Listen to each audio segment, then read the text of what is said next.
लाहिड़ी महाशय जो गृहस्थ रहकर भी सिद्ध हुए। आज लाहिड़ी महाशय का महासमाधि दिवस है। आज के दिन लाहिड़ी महाशय ने अपने इस नश्वर देह का त्याग किया था। एक ऐसे सिद्ध जो अपने पत्नी के साथ रहकर, अपने बच्चों के साथ रहकर नौकरी करते हुए उस ऊंचाई को प्राप्त किया, जिस ऊंचाई में मरे हुए व्यक्ति को जीवित कर देना, किसी को देख करके सिर्फ 25 किलो वजन उसका वैसे ही बढ़ा देना हमेशा के लिए। और न जाने उनके कितने, उनके जब फोटो खिंचाया था तो फोटो उनका आता ही नहीं था। यानी उनके बारे में कम से कम कह सकते हैं 10-20 चमत्कार तो मैं ऐसा जरूर जानता हूँ, जिससे देखकर लगता है कि एक ऐसा व्यक्ति जो गृहस्थ रहकर नौकरी करके सिद्ध हो गया बिना घर छोड़े, बहुत बड़ी बात है। आज उस महापुरुष का, यानी पिछले 19वीं शताब्दी में इतने बड़े महापुरुष थे जब रामकृष्ण परमहंस थे, उन्हीं के समानांतर, उन्हीं के समय में तेलंग स्वामी थे। तेलंग स्वामी से इनकी बहुत अच्छी मित्रता थी। ये दोनों अक्सर काशी में साथ साथ काशी घाट पर बैठा करते थे, तेलंग स्वामी और लाहिड़ी महाशय। इन महापुरुष से कुछ बात आप सब जरूर सीखिए, हम तो जरूर सीखे हैं। पहली बात, पत्नी छोड़ना, बच्चे छोड़ना, घर छोड़ना, नौकरी छोड़ना जरूरी नहीं है अपने आत्मज्ञान को पाने के लिए, ईश्वर साक्षात्कार के लिए। क्योंकि मैं जितने लोगों को जानता हूँ सभी ने ओशो को छोड़ करके, बाकी सभी ने अपना घर त्याग करके सिद्धि को प्राप्त किया है। यहाँ तक कि मेरे परदादा अपने पत्नी बच्चों को छोड़ करके अपने घर से 1-1.5 किलोमीटर दूर रहकर उन्होंने तपस्या की। बाबा बागेश्वर, उनका घर और उनके बागेश्वर धाम के बीच में कम से कम 2 किलोमीटर का अंतर है। अपने घर को छोड़ करके, जिसे आज हम लोग कहते हैं ना बागेश्वर धाम, वहाँ एक शमशान हुआ करता था, यही बागेश्वर मंदिर के बगल में। वहीं रह करके उन्होंने एकांत में रहकर साधना की। तो बाबा बागेश्वर भी एकांत में रहकर साधना किए, अपने माता पिता भाई बहनों से दूर रहकर। और ये आश्चर्य की बात है कि लाहिड़ी महाशय के विषय में आज थोड़ी सी बात आप जरूर जान लीजिए। ये समय ऐसा आया था जब उनका एक शिष्य कहीं पर अचानक उसकी मृत्यु हो गई थी। जब मोहल्ले के लोग आए लाहिड़ी महाशय को बताने के लिए, तो उन्होंने देखा कि लाहिड़ी महाशय ध्यान में बैठे हुए हैं। अब ध्यान में वो बैठे हैं आज, तो कब उठेंगे, घंटा 2 घंटा, 1 दिन 2 दिन बाद, कोई नहीं जानता। संजोग की बात कि लाहिड़ी महाशय अगला दिन उठे ध्यान से। सोचिए 24 घंटा तक जो व्यक्ति लगातार ध्यान कर सकते हैं, कितने बड़े महापुरुष रहे होंगे। 24 घंटे बाद जब लाहिड़ी महाशय ने आंखें खोली, लोगों ने बताया कि आपका एक शिष्य का देहांत हो गया है। लाहिड़ी महाशय उसे देखने गए, उन्होंने बोला भी हमको बताया क्यों नहीं, हमको तुम लोग उठाना चाहिए था। लाहिड़ी महाशय वहां गए, उस घर में उसके मृत शरीर को देखे, डेड बॉडी को देख करके फिर उन्होंने आसपास से देखा घर में कुछ है क्या, तो उनको अरंडी का तेल मिला, जिसको कैस्टर ऑयल कहते हैं। कैस्टर ऑयल रखा हुआ था, उन्होंने कैस्टर ऑयल उठाया और उसकी 7 बूंदे उसके मुंह में डाल दिया। वो उठ के बैठ गया। सभी ने देखा कि भाई कमाल की बात है कि लाहिड़ी महाशय ने कैस्टर ऑयल, अरंडी का तेल उस मृतक के डेड बॉडी के मुंह में 7 बूंद डाला और वो मृतक उठकर बैठ गया और आगे तक जीवित रहा। ऐसे बहुत सारे घटनाओं का संग्रह है योगी कथामृत, द ऑटोबायोग्राफी ऑफ योगी। अगर योगानंद जी नहीं होते तो लाहिड़ी महाशय के बारे में हम भी नहीं जानते। योगानंद जी नहीं होते तो शायद ही महाअवतार बाबा जी के बारे में लोग जान पाते, या फिर युक्तेश्वरी गिरी, जिनके बारे में ओशो भी अपने प्रवचन में कहते हैं। इन 3 महापुरुषों को, महाअवतार बाबा जी, लाहिड़ी महाशय और युक्तेश्वरी गिरी, इन तीनों को हम लोग से परिचित कराने वाले योगानंद जी। योगानंद जी ने जो अपनी पुस्तक लिखी योगी कथामृत, हिंदी में और उसका अंग्रेजी में है एन ऑटोबायोग्राफी ऑफ योगी। ये दोनों पुस्तक मैंने बार बार खरीदी, कई बार खरीदी। मैं खरीदता था और गिफ्ट करता था। मेरे पास अभी भी उसका इंग्लिश वर्जन है, हिंदी वर्जन है। वो एक ऐसी किताब है जिसे जो भी पढ़ता है वो एक रात में फिनिश करता है। लगभग 600 पेज की किताब है वो। आप आज रात को पढ़ना शुरू करेंगे, कल सुबह तक खत्म कर देंगे, आप बीच में छोड़ने का मन नहीं करेगा। सबसे बड़ी बात है कि लाहिड़ी महाशय ने क्रिया योग सिखाया हम सबको। कहते हैं कि उनके पास 26 डायरी थी, डायरी में वो अपना एक्सपीरियंस और एक्सपेरिमेंट लिखते थे, अपने अनुभव और अपने प्रयोग डायरी में लिखते थे। और इस तरह उन्होंने 26 डायरियां भर डाली थी, जो उनके जाने के बाद उनके डायरी को अब लोगों के बीच लाया जा रहा है। लाहिड़ी मास्टर ने क्रिया योग सिखाया हम सभी को, मतलब जो सीखना चाहते हैं उनको। और लाहिड़ी मास्टर को क्रिया योग सिखाया महाअवतार बाबा जी ने।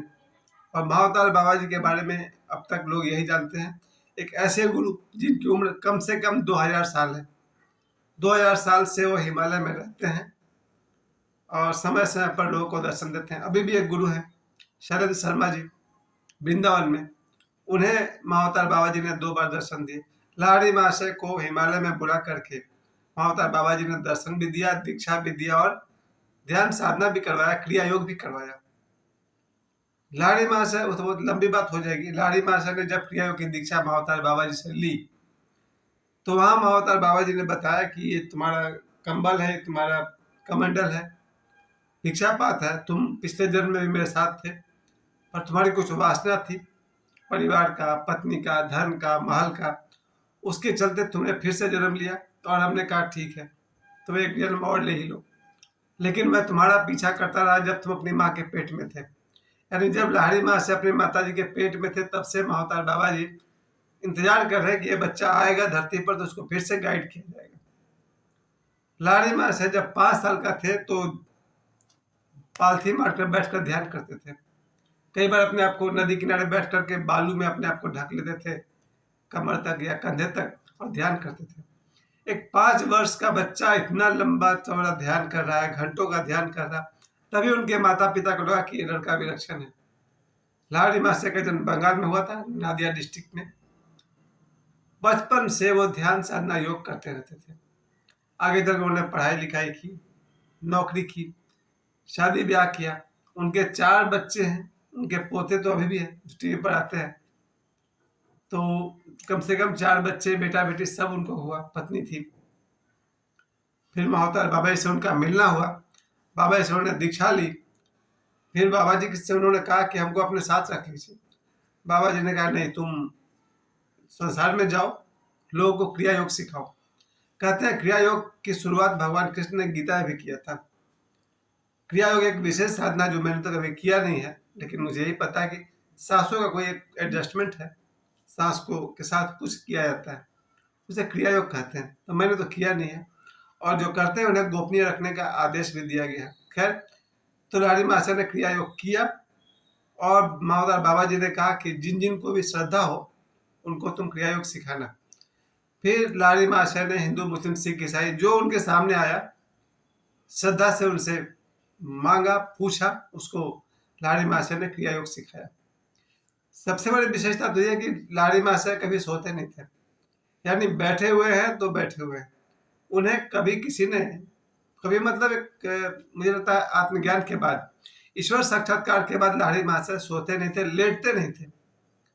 जहाँ वो काशी में रहते थे, बनारस में, वहाँ उनके शिष्य बताते हैं कि हम लोग जब भी गए हैं तो लाहिड़ी मास्टर को बैठा हुआ देखे। दिन भर जाइए तो बैठ के कथा प्रवचन कर रहे हैं, रात को आप जाइए 11 बजे, 1 बजे, 2 बजे, 4 बजे, तो बैठ कर कथा प्रवचन करते थे।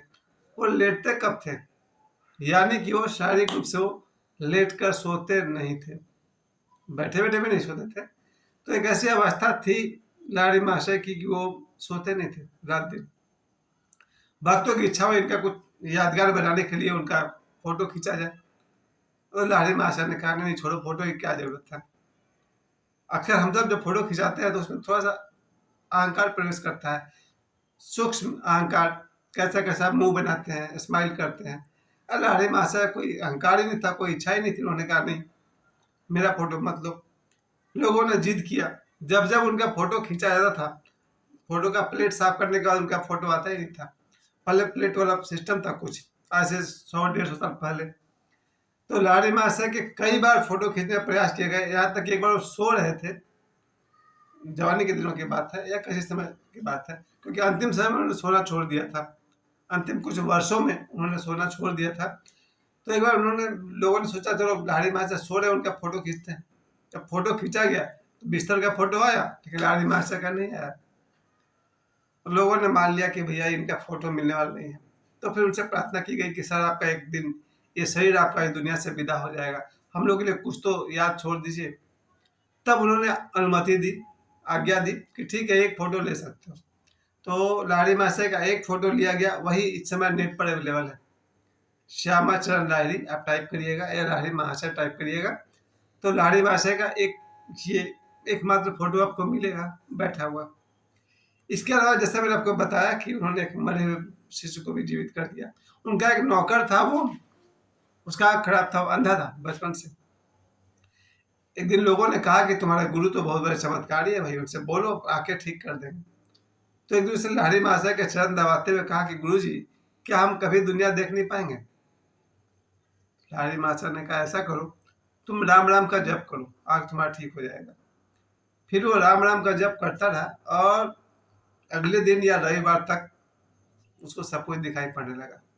और जाने ऐसे बहुत सारी बातें हैं जो लाहिड़ी महाशय के जीवन में घटित हुई। एक ये था, युक्तेश्वरी गिरी बहुत दुबले पतले थे उनके शिष्य। तो लाहिड़ी महाशय ने कहा कि बड़े दुबले पतले हो भाई, मोटे हो जाओ। कुछ कहा नहीं। जब तक वो घर गए, रास्ते में आधे घंटे में उनका शरीर फैलने लगा, कुर्ता वगैरह सब टाइट हो गया। घर जाकर उनकी माँ बोली क्या हो गया तुमको? तो उन्हें पता नहीं क्यों शरीर मेरा फैलते जा रहा है।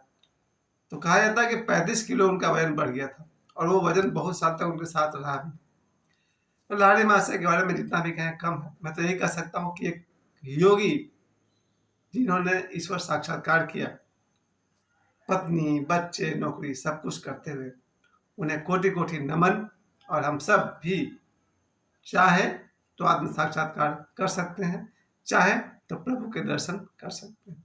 लाहिड़ी महाशय को उनके आज महासमाधि के दिवस पर मेरी तरफ से कोटि कोटि प्रणाम।